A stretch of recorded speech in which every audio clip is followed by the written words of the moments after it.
¿Quién te crees que sos? ¿Quién te crees que sos? Se suele usar mucho esta frase en nuestros días, ¿verdad?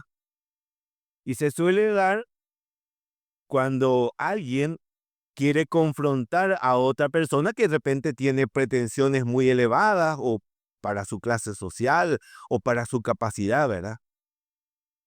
Se busca con esta frase normalmente confrontar a la otra persona con su realidad. Pero en la gran mayoría de las veces solo se busca humillar a la otra persona. En ese contexto se suele usar esta frase: ¿quién te crees que sos? Vaya a criticarme el asado en casa, a ver cómo esta frase sale al toque. También crudita tu costilla, tranquilo. ¿Quién te crees que sos? Ñembo chef, ¿verdad?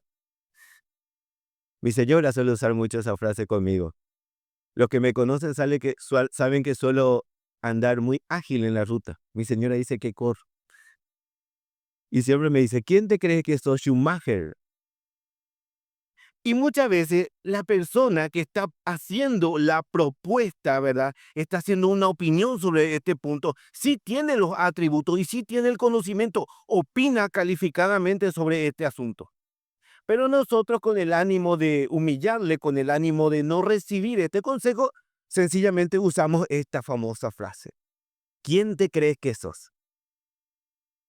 Pero resulta que este recurso ya hace más de 2000 y pocos años más era utilizado.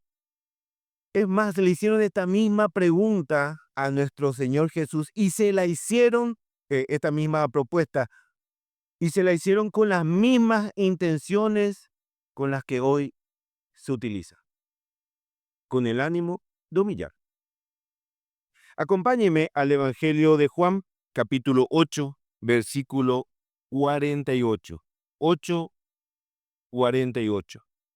Estamos llegando a la parte final del capítulo 8 del Evangelio de Juan en esta exposición secuencial y exegética de el Evangelio de Juan. Contestaron los judíos y le dijeron, estoy usando la versión LBLA: ¿no decimos con razón que tú eres samaritano y que tienes un demonio? Versículo 49. Jesús respondió: yo no tengo ningún demonio, sino que honro a mi Padre y vosotros me deshonráis a mí. Pero yo no busco mi gloria. Hay uno que la busca y juzga.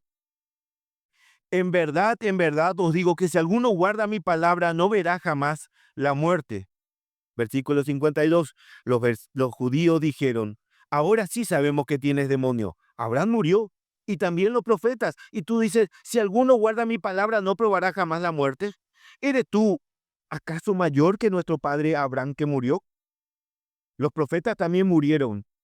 ¿Quién te crees que eres? ¿Quién te crees que eres? Versículo 54.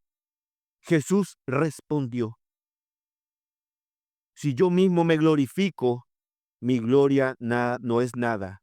Es mi Padre el que me glorifica, de quien vosotros decís, Él es nuestro Dios.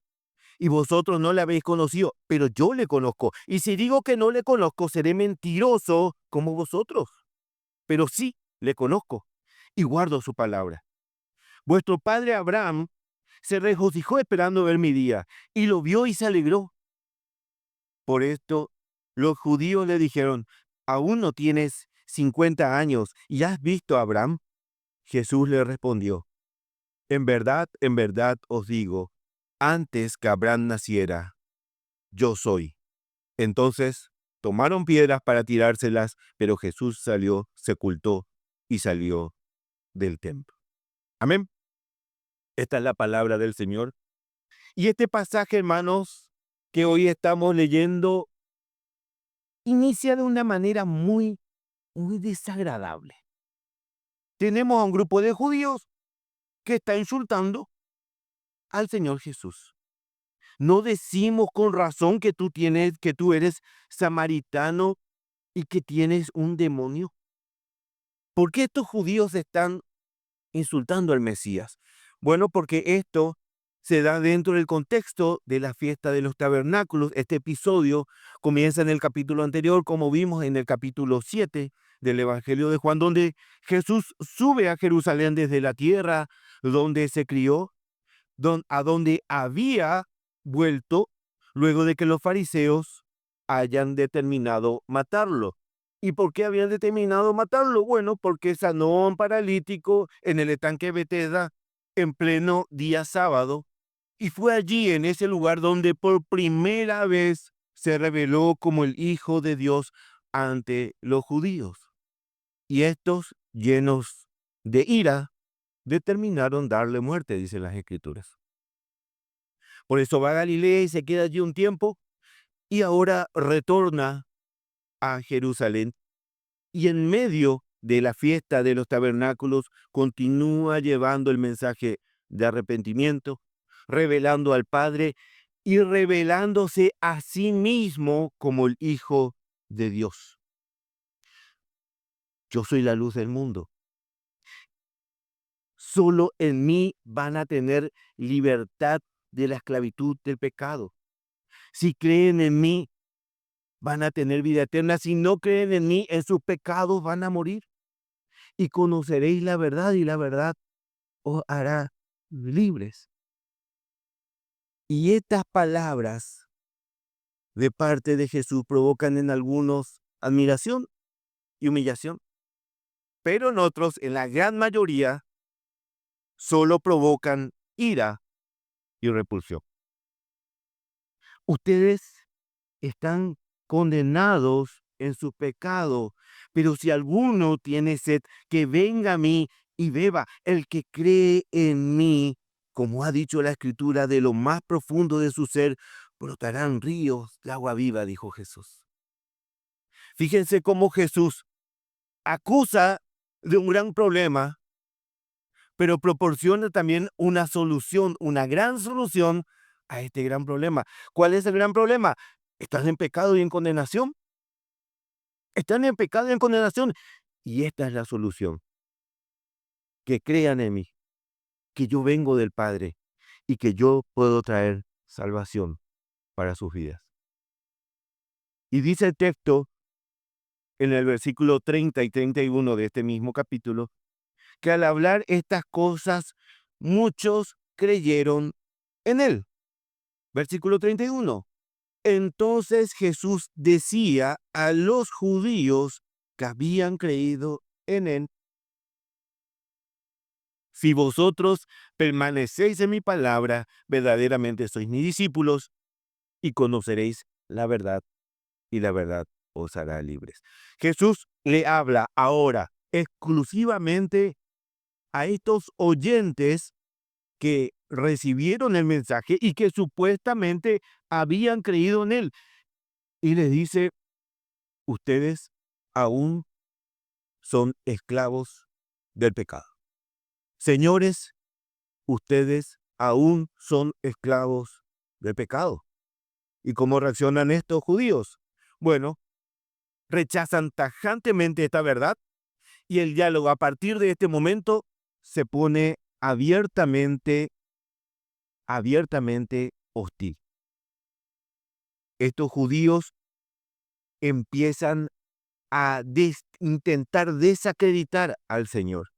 Es por esto que Jesús le declara en el versículo 44: sois de vuestro padre el diablo, y queréis hacer los deseos de vuestro padre. Él es un homicida desde el principio y no se ha mantenido en la verdad porque no hay verdad en él. Cuando habla mentira, habla de su propia naturaleza porque es mentiroso y el padre de mentira. Pero porque yo digo la verdad no me creéis. ¿Quién de vosotros me prueba que tengo algún pecado? Y si digo verdad, ¿por qué vosotros no me creéis? El que es de Dios escucha las palabras de Dios. Por eso vosotros no escucháis, porque no sois de Dios. Y esto desata más la ira, el enojo de estos que solo un momento antes habían profesado creer en Jesús.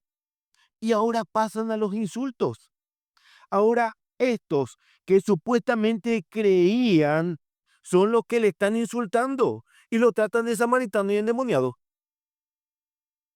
Estos buscan humillarlo, cuando deberían ser ellos los que deberían estar humillados ante la dura realidad de la palabra que está proclamando el Señor Jesús. Samaritano y endemoniado. Para nuestro contexto, hermanos, hoy decir a alguno que es un samaritano no suena a insulto para nada. Hoy en día tenemos mejores insultos. Nos especializamos en eso.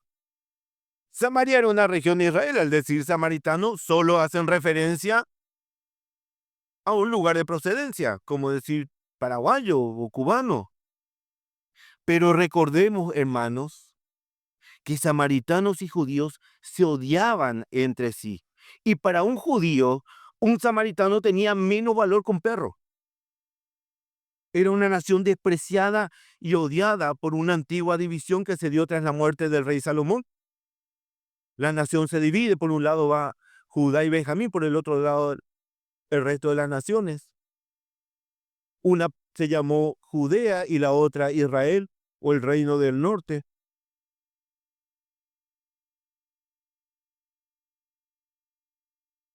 Y este reino se corrompió tanto, hermanos, delante del Señor, que los judíos empezaron a tomar el nombre de esta región con un tono despectivo, hasta volverlo un insulto muy grotesco para aquella época.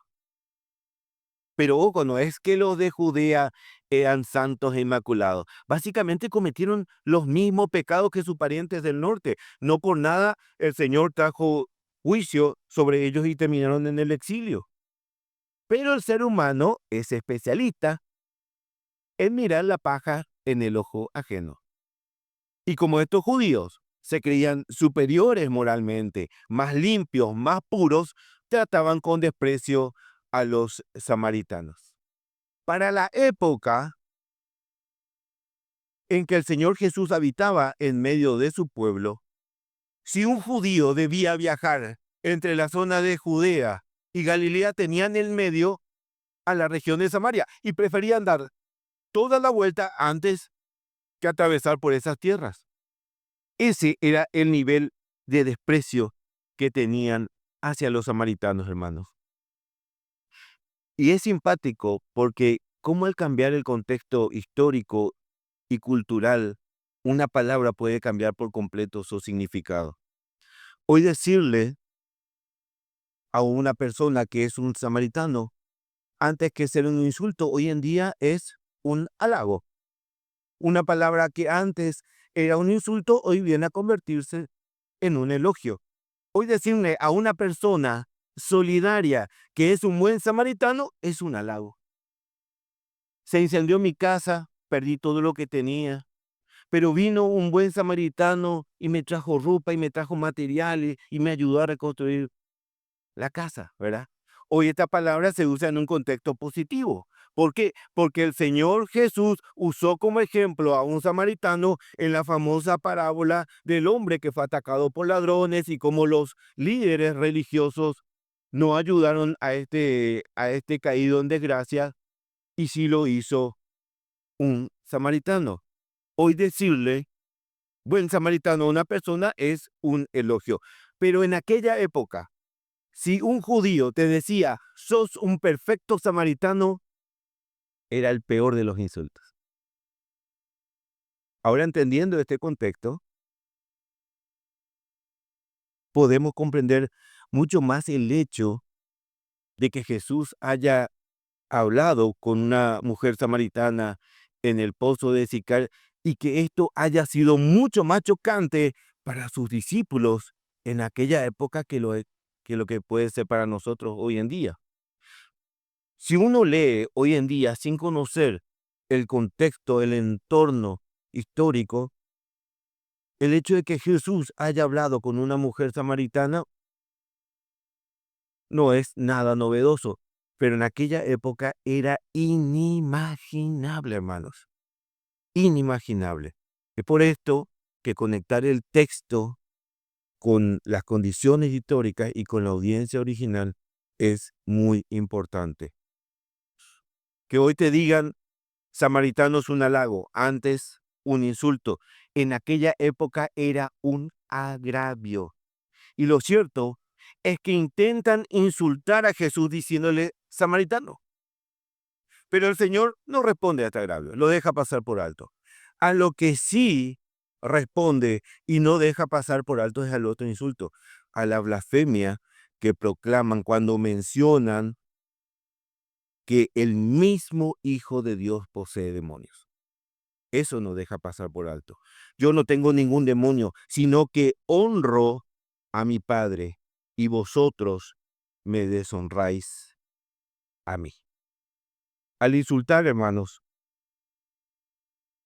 con semejante blasfemia al Hijo de Dios, deshonraron al Mesías, pero también al Padre, porque Jesús honra al Padre. Versículo 50. Pero yo no busco mi gloria, hay uno que la busca y juzga. Y ese uno que la busca y juzga es el Padre. Fíjense cómo el Hijo busca honrar al Padre y el Padre busca honrar al Hijo. Yo no busco mi propia gloria. Mi Padre es el que busca darme gloria y yo busco dar gloria a mi Padre. Ahora, detengámonos en este versículo por un momento.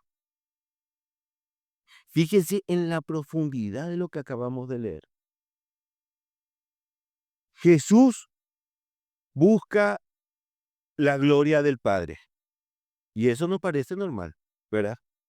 Pero al mismo tiempo, el Padre busca dar gloria al Hijo. Si Jesús no fuese Dios, si Jesús no fuese Dios, ¿cómo puede ser que Dios busque dar gloria a otro ser si ese ser es inferior a él mismo? No puede, no puede. A no ser, a no ser que el otro ser a quien Dios busca dar gloria sea igual en atributos, en características y en poder. Si Dios honra a una criatura inferior, comete idolatría. Si Jesús no es Dios, Dios está haciendo adoración a algo que no es Dios, a una criatura, a algo creado. Pero Jesús dice que el Padre busca su gloria y esto deja en evidencia que el Hijo comparte la misma gloria que el Padre, porque el Hijo es igual al Padre. El Padre es Dios y el Hijo es Dios. Esta es la credencial que Jesús le está mostrando a estos judíos. Esta es la credencial. Pero Jesús no se queda solo presentando sus credenciales. No es que Jesús está haciendo alarde de su posición como para mostrar lo privilegiado que es. No, hermanos. Él se está revelando como el Hijo de Dios, porque si sus oyentes creen que Jesús es el Hijo de Dios, eso tiene consecuencias, eso tiene un resultado, eso tiene una promesa, la vida eterna. Versículo 51. En verdad os digo que si alguno guarda mi palabra, no verá jamás la muerte.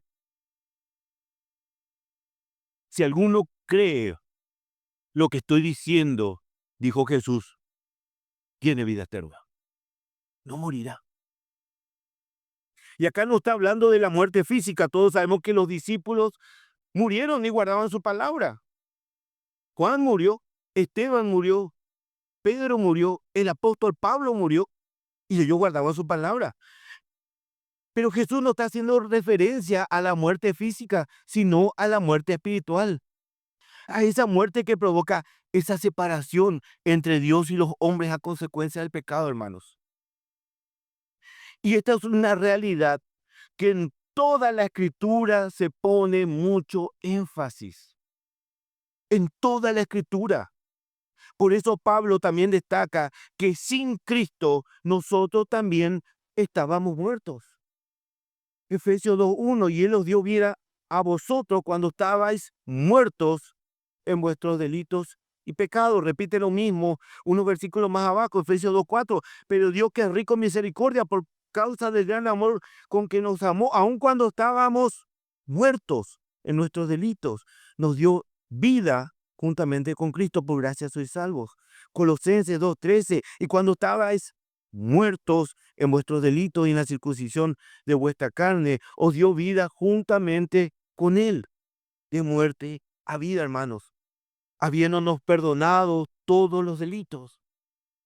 El apóstol Pedro también destaca, primera de Pedro 1:3, bendito sea el Dios y Padre de nuestro Señor Jesucristo, quien según su gran misericordia nos ha hecho nacer de nuevo a una esperanza viva, mediante la resurrección de Cristo de entre los muertos. Una y otra vez, las Sagradas Escrituras nos recuerdan, nos recalcan, nos confrontan con la realidad de que el ser humano sin Cristo está muerto, hermanos. Pero con Cristo, el que guarda su palabra no verá la muerte. Eso es lo que prometió Jesús. Spurgeon, haciendo referencia a este versículo, escribió: nuestro rostro le da la espalda a la muerte. El griego no es totalmente interpretado por la palabra ver, es una palabra más intensa. Según Westcott, la vista que se menciona aquí es una visión larga, constante y exhaustiva, mediante la cual poco a poco llegamos a conocer la naturaleza del objeto al que se dirige. Y sigue escribiendo Spurgeon: cuando aún no había sido perdonado, no podía evitar fijar mi mirada sobre ella y preverla como mi destino. Cuando el Evangelio del Señor viene a mi alma y guardo lo que dice por fe, me doy la vuelta completamente. Le doy la espalda a la muerte y mi rostro ve hacia la vida eterna, escribió el predicador. El que guarda mi palabra le dará la espalda a la muerte, parafraseando lo que dijo el Señor Jesús. Pero los oyentes aborrecieron esta promesa. La aborrecieron.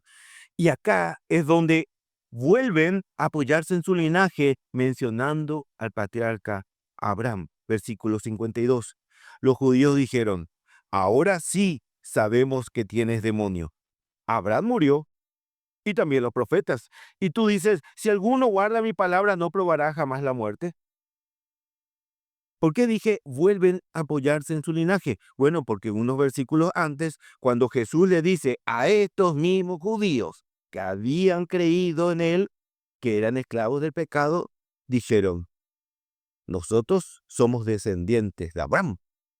Nosotros nunca hemos sido esclavos de nadie. ¿Cómo tú dices que seremos libres?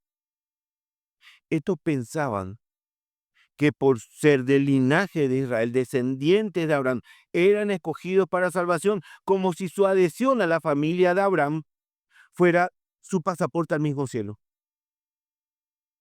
Así que pase lo que pase, ellos pensaban que recibirían la aprobación de Dios, pues linaje de Abraham somos, decían. Por eso, su medida de regulación era Abraham.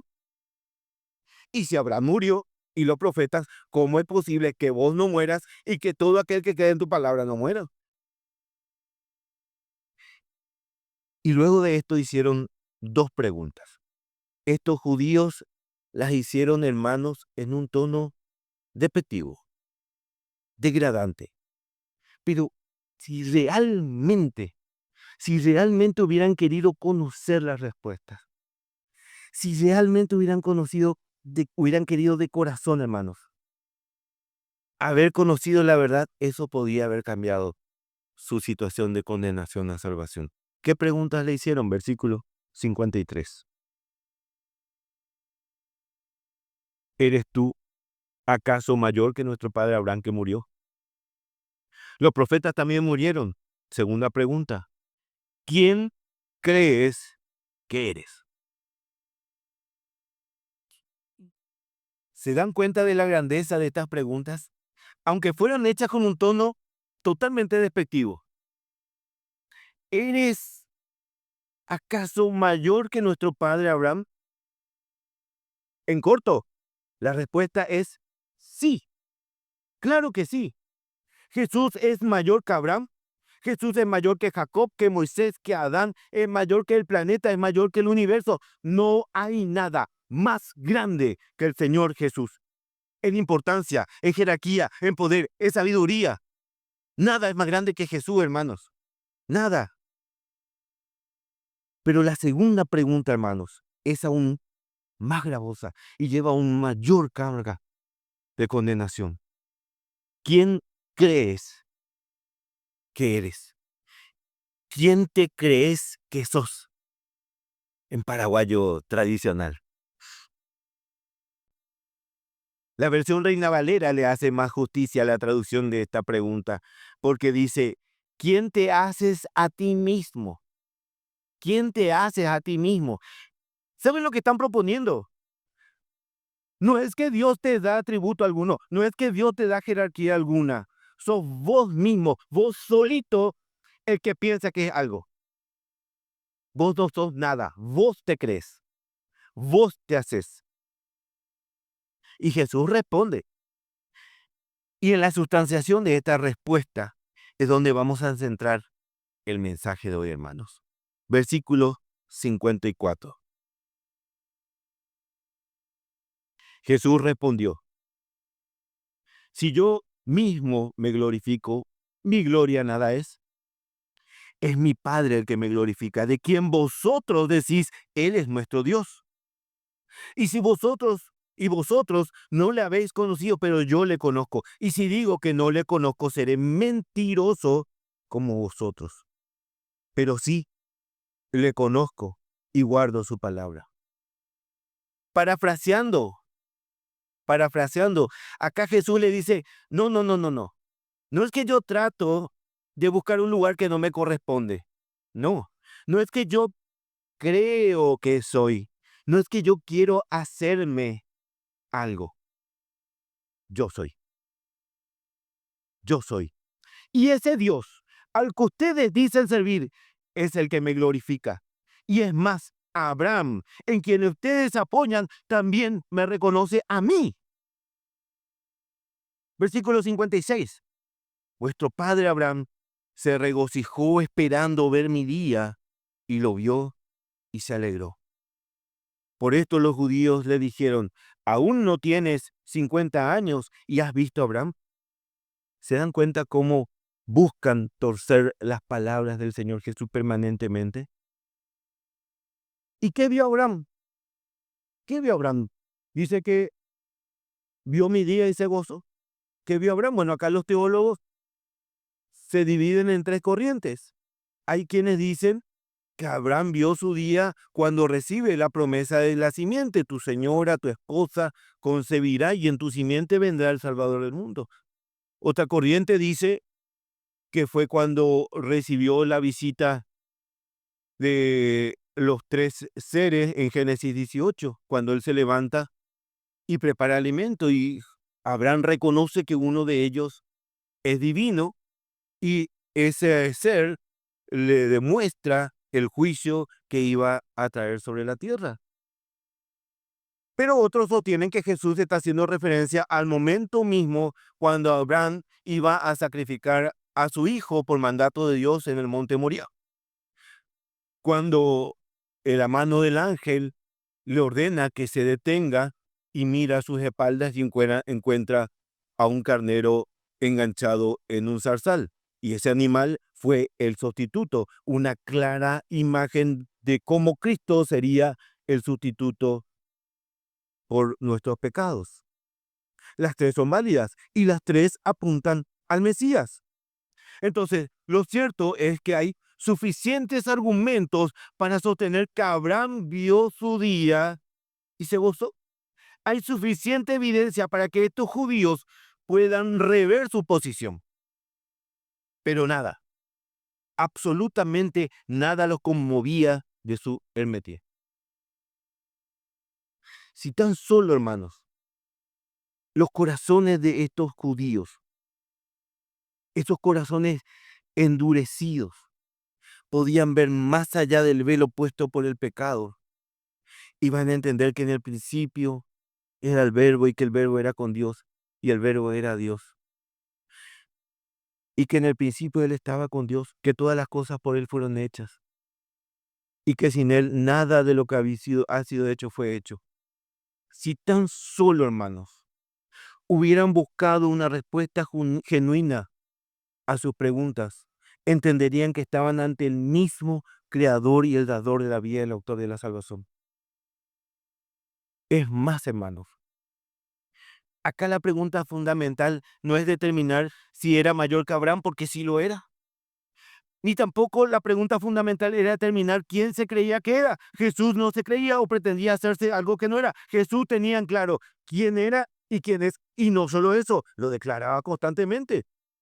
En verdad os digo, antes de que Abraham naciera, yo soy. Yo soy el Hijo de Dios. Yo vengo a traer salvación al mundo. Crean en mí y van a tener salvación. Permanentemente lo declaraba. Acá Jesús está revelando su eternidad. El Hijo de Dios no tiene principio ni fin. Él es. Yo soy. Acá no hay un error gramatical. Cuando Jesús dice, antes que Abraham naciera, yo soy, no es que se escribió mal. Alguna profesora de castellano se estará acomodando en el banco al oír la lectura de esta oración. Porque según la Real Academia Española, esto debería estar en pretérito, en pasado. Antes de que Abraham naciera, yo fui, yo era. Pero él dice, yo soy. Yo soy, porque Él es eterno. Él es el alfa y el omega. El verbo era con Dios. Jesús no tiene pasado, presente y futuro, hermanos. Él es y siempre va a ser. Es Dios quien sujeta todo el tiempo. Este mundo está sujeto al tiempo, pero Dios no. Es Dios quien sujeta todo al tiempo. Pero no solo eso. Al decir yo soy, está usando las mismas conjunciones del nombre de Dios con el que se reveló a Moisés en el monte Moría en Éxodo 3:14. Si voy a los hijos de Israel y les digo, el Dios de vuestros padres me ha enviado a vosotros, tal vez me digan, ¿cuál es su nombre? ¿Qué le responderé? Y Dios dijo a Moisés, yo soy el que soy. Y añadió, así dirás a los hijos de Israel, yo soy, me ha enviado a vosotros. Cuando Jesús dice yo soy, está explícitamente usando el nombre de Dios. Es una más que clara respuesta a la pregunta que hicieron estos judíos. Es clara. Entonces, si acá lo importante no es saber si era mayor que Abraham, si acá lo importante no era saber quién se creía Jesús que era, ¿cuál sería la pregunta que deberían haberse hecho estos judíos? Acá la pregunta fundamental, hermanos, que deberían haberse hecho estos judíos, no es quién se cree que es Jesús, sino quién creemos que es Jesús. La pregunta no deberían habérsela hecha a Jesús, deberían haberse hecha a sí mismos. ¿Quién es Jesús para mí? Fíjense, hermanos, estamos ante una dura acusación que hace Jesús contra estos judíos por su condición de pecado. Jesús los está confrontando con su realidad y le está dando una luz de esperanza. Pero ellos rechazan este mensaje. Y de plano lo primero que intentan hacer es desacreditarlo. ¿Quién te crees que sos? Pero si en vez de esta pregunta se examinaban a sí mismos y se reconocían con un corazón humillado y reconocían que las palabras de Jesús eran ciertas y verdaderas, se hubieran preguntado, ¿quién creo que es Jesús? ¿Quién es este hombre que se levanta y proclama a Dios y revela a Dios y promete salvación para mí? ¿Quién es? Porque la idea, hermanos, el concepto que tenían de Jesús podría cambiar por completo su realidad de condenación a salvación. Por completo. Acá hay una información determinante que Jesús les está declarando para que crean en Él, pero ellos le rechazan. Ellos rechazan su mensaje, lo desprecian y lo insultan. No olvidemos, hermanos, que Jesús le está hablando a un grupo de judíos que según el versículo 31 dice que habían creído en Él. Versículo 31. Entonces Jesús decía a los judíos que habían creído en Él. Pero si creyeron en Él, porque este mismo grupo de judíos ahora lo insulta y lo tratan de samaritano y endemoniado. Porque creían en un concepto equivocado de Jesús. Un concepto equivocado de Jesús. Hermanos, durante varios domingos venimos haciendo un profundo repaso sobre el Evangelio de Juan capítulo a capítulo. Y ya desde el capítulo 2, versículo 23, tenemos la palabra del Señor, el Evangelio Juan, que nos dice que muchos creyeron en Él viendo las señales, pero que Jesús no confiaba en ellos. 2:23, cuando estaba en Jerusalén durante la fiesta de la Pascua, muchos creyeron en su nombre al ver las señales que hacía. Pero Jesús, por su parte, no confiaba en ellos porque conocía a todos, dice, y no tenía necesidad de que nadie diera testimonio del hombre, pues él sabía lo que había en el hombre. Ellos vieron las señales y creyeron, pero creyeron en un Jesús milagrero. Ellos creyeron en las señales. Acto seguido, capítulo 3, tenemos a un fariseo, a Nicodemo, que creía que Jesús venía de Dios. Vino Jesús de noche y le dijo, Rabí, sabemos que ha venido de Dios como maestro, porque nadie puede hacer las señales que tú haces si Dios no está con él. Nicodemo creía que Jesús venía de Dios, pero como maestro solamente. Capítulo 4, una mujer samaritana confrontada por Jesús y ella inicialmente piensa que es un profeta. Nada más que un profeta. Versículo más abajo, versículo 46. Viene un oficial del rey pidiendo a Jesús que lo acompañe a sanar a su hijo gravemente enfermo. Vino buscando a un Jesús milagrero. Poco y nada le importaba el mensaje de Jesús, solo que sane a su hijo. Solo que sane a su hijo. Después creyó él y toda su casa. La samaritana creyó, ella y el pueblo también recibió al Señor Jesús. Nicodemo salió totalmente transformado de ese encuentro con el Señor. Pero inicialmente, todos tienen un común denominador. Todos tenían un concepto equivocado de Jesús. Un Jesús milagrero, un Jesús que era un maestro, un profeta quizás, un médico milagroso, pero ninguno buscaba al Hijo de Dios porque traía perdón del pecado del mundo. Ninguno. Y siempre repito esta frase, hermanos. Cuando seguimos a Jesús por motivos equivocados es porque tenemos conceptos equivocados de Jesús. Tenemos conceptos equivocados de Jesús.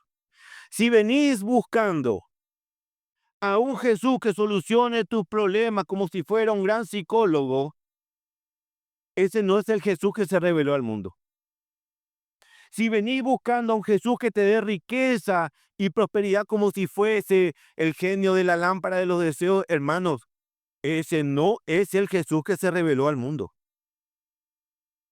Si venís buscando a un Jesús que te sane de esa grave enfermedad como si fuese un médico milagroso, ese no es el Jesús que se reveló al mundo. No, Señor. Que Jesús te puede dar todo eso y mucho más, sí puede, si es su voluntad. Si es su voluntad. Pero vos no podés venir buscando a Jesús por sus beneficios terrenales y temporales.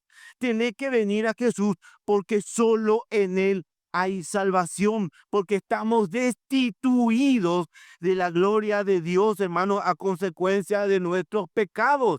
Pecados que practicamos voluntariamente, pecados en los cuales nos regocijamos.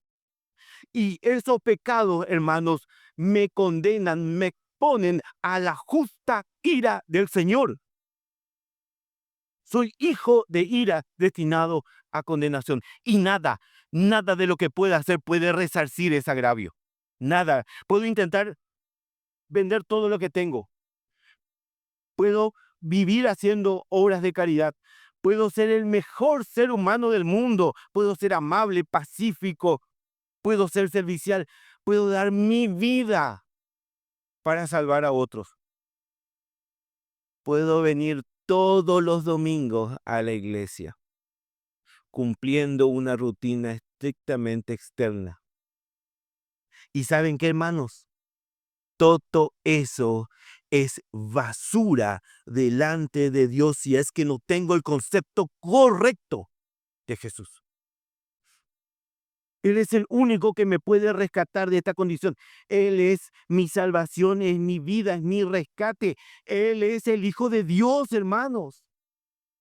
Y si me humillo ante Él y pido su socorro, Él va a extender su mano y me va a sacar de las tinieblas a la luz. ¿Saben, hermanos? Eso es justamente lo que Jesús estaba revelando a estos judíos. Eso es lo que Él estaba revelando. Pero su respuesta, ¿cuál fue?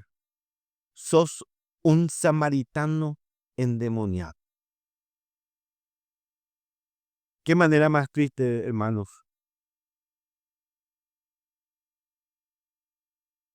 Qué manera más triste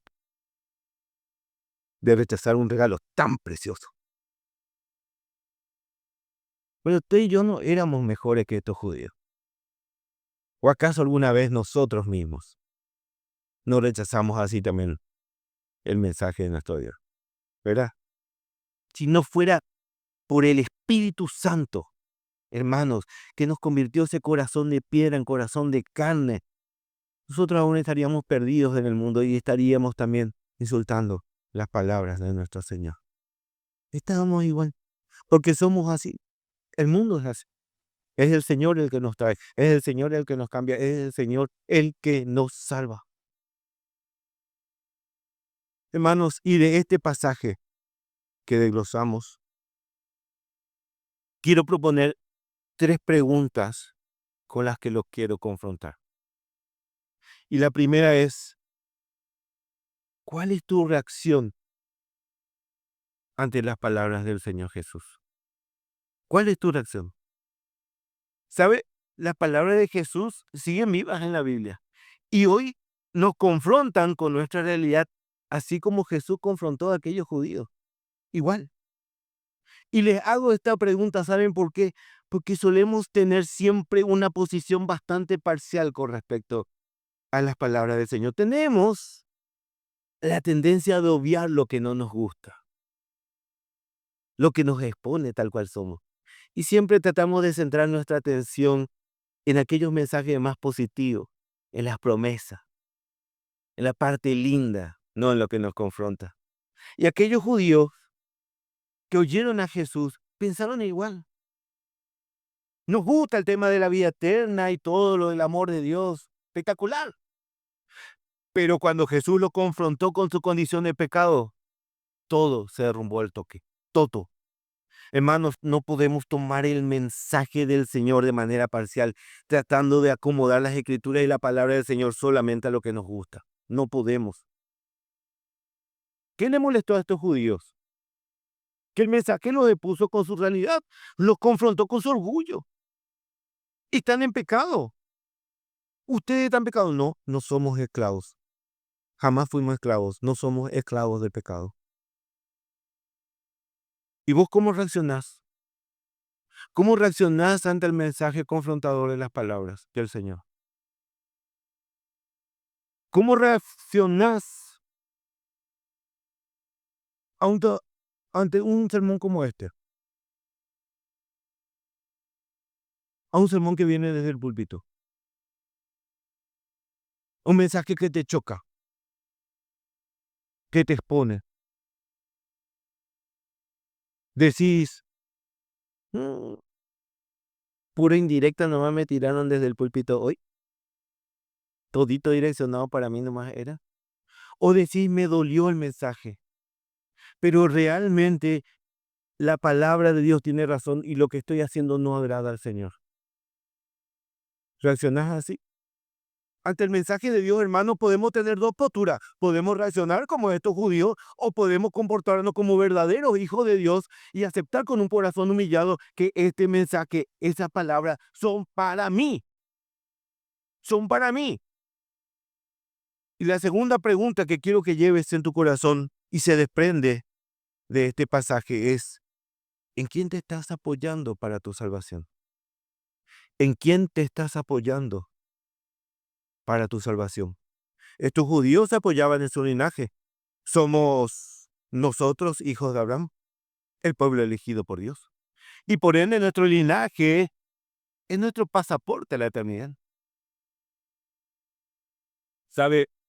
Si usted decide viajar al exterior y después de muchos años, décadas, decide retornar, usted llega a la aduana paraguaya, a la frontera, y el funcionario de la frontera, al ver su documento paraguayo, sí o sí debe dejarle entrar al país porque usted es paraguayo. Y estos judíos pensaban así. No importa si pecamos o no, somos judíos, vamos a entrar plenamente, simplemente por nuestra nacionalidad. Y Jesús deja en claro que eso no es así. El único pasaporte, el único documento válido para entrar a la eternidad es el que te otorga Cristo. No hay otro.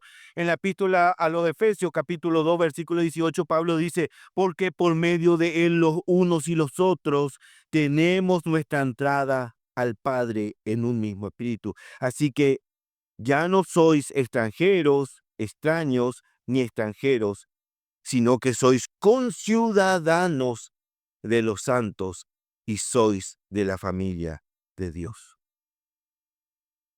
Entonces la pregunta es, ¿en quién te apoyas para tu salvación? ¿En tu linaje, como estos judíos? Porque a veces, los cristianos queremos apoyarnos en nuestra religión como si fuera nuestro linaje. Yo soy cristiano y soy cristiano porque todos los domingos vengo a la iglesia. No, hermanos.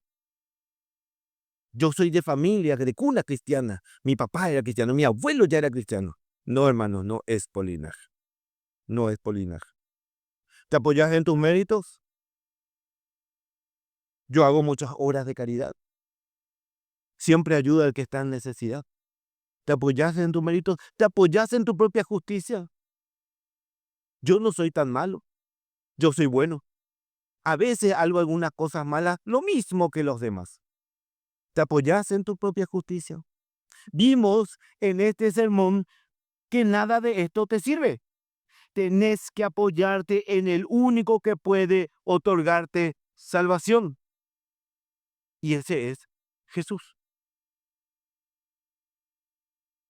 Y vos podés pensar, este mensaje no es para mí. Yo soy cristiano, llevo años congregándome fielmente, leo la palabra, oro todas las mañanas.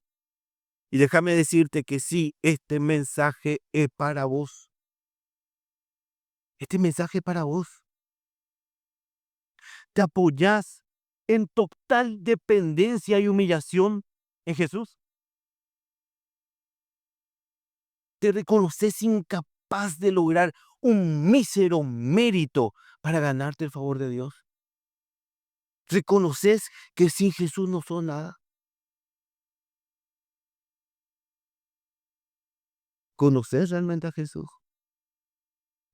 Porque para poder apoyarte en Jesús, vimos que tenés que tener el concepto correcto de quién es Jesús. Y esto nos lleva a la tercera pregunta dependida de este pasaje. ¿Quién es Jesús para vos? ¿Quién es Jesús para vos? Esta es la pregunta que debieron haberse hecho los judíos en aquella época. Y sí, ya vimos que no es un milagrero, ya vimos que no es un simple profeta, un maestro sanador, un médico sanador. Vimos que el correcto concepto de Jesús es entender que es el Hijo de Dios que vino para el perdón de nuestros pecados. Pero esta pregunta que hice, hermanos, no es para que me presentes argumentos. Esta pregunta, ¿quién es Jesús para vos? Es para lo más íntimo de tus pensamientos. ¿Es realmente Jesús tu Salvador? ¿Es aquel que te rescató de tu vana manera de vivir? ¿Es aquel que te reconcilió con Dios? ¿El que te llevó de las tinieblas a la luz? ¿Es aquel santo inmaculado que siendo inocente padeció en la cruz, sufriendo de manera brutal para ser presentado como el Cordero perfecto para el perdón de tus pecados? ¿Es ese Jesús para vos? Es momento de examinarnos profundamente, hermanos. No sea que nos hallemos como aquellos judíos que decían creer en Jesús, pero la realidad no era así. Jesús tiene que ser más que una frase aprendida. Jesús tiene que provocar, hermanos, un corazón humillado, agradecido, conmovido en vos. Eso provoca el verdadero conocimiento del Señor Jesús. Y solo me queda una reflexión más. Si entendiste el correcto concepto de Jesús, la siguiente pregunta que les hago es, ¿refleja tu vida a ese Jesús que te salvó? ¿Se ve una búsqueda de una santificación permanente para agradar a aquel que te salvó? ¿El mundo puede reconocer a Cristo en vos? ¿Puede reconocer el mundo a Cristo en vos? Quiero dejarte estas preguntas, hermanos.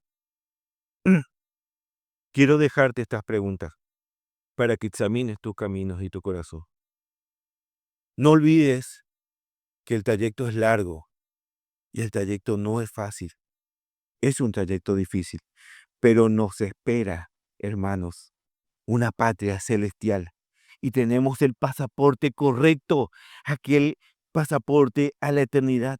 Y ese pasaporte es nuestro Señor Jesús, hermano. En Filipenses 3:20 dice, porque nuestra ciudadanía está en los cielos, de donde también ansiosamente esperamos a un Salvador, al Señor Jesús. Hermanos, todas estas preguntas deben llevarnos a examinar nuestro corazón, nuestros caminos, para avanzar plenamente a nuestra santificación, porque nuestra ciudadanía está en los cielos y desde allí esperamos a nuestro Salvador, hermanos. Que a Él sea la gloria por siempre. Amén.